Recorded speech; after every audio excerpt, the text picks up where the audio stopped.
À 11h15, j'ai visité l'entreprise Vitam Armonville. Je salue le président qui est ici présent. Vitam est une société de service à la personne qui existe depuis 10 ans. C'est une entreprise, on n'est pas dans le monde associatif. Le président a incité ce matin là-dessus. Cette entreprise propose de l'aide ménagère, des auxiliaires de vie, la fourniture de repas scolaires et le partage de repas à domicile à des personnes âgées ou en perte d'autonomie.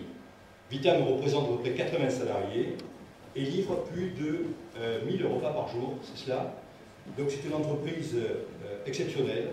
On a pu comprendre qu'il ne fallait pas reculer quand on visitait donc, les cuisines, donc c'est ce qu'on a essayé de faire ensemble.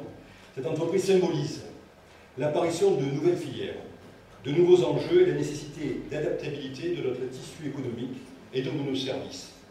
Notons que Vitam est une entreprise bien sûr responsable, qui a adopté un mode de fabrication spécifique et innovant, notamment avec de la production sur place, l'utilisation de produits frais, et au-delà de produits frais, ce que j'ai compris ce matin, c'est que c'était des produits régionaux.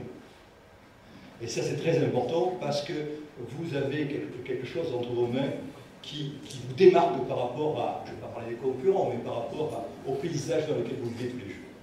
Et bien sûr l'adaptation de l'offre aux différentes pathologies, c'est-à-dire que pour les diabétiques, vous avez des menus particuliers, pour différents types de pathologies, vous avez le menu qui va bien donc aux patients. Vous savez comme moi, et Patrick Hidon le sait plus que tout le monde, que les services connaissent un véritable boom. La question de la dépendance sera de plus en plus au cœur des débats, et notre économie de demain sera aussi une économie sociale qui devra répondre aux nouveaux besoins et aux nouveaux défis humains. Je voudrais aussi saluer ici l'action de la Chambre. Depuis plusieurs années, elle n'a rien à voir avec la mandature qu'on a entamée, les amis, c'est l'action de notre Chambre autour du handicap.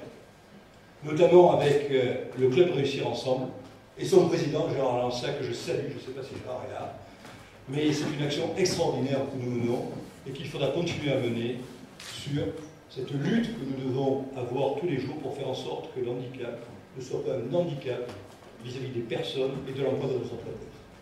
Il faut que ça soit un avantage. Si on veut attirer de la vie, il faut de la vie. Et c'est ce service à la personne et ses commerçants qui crée cette dynamique. Ce sont des acteurs aussi qui n'ont plus que jamais besoin de nous et d'initiatives originales pour dynamiser leur activité.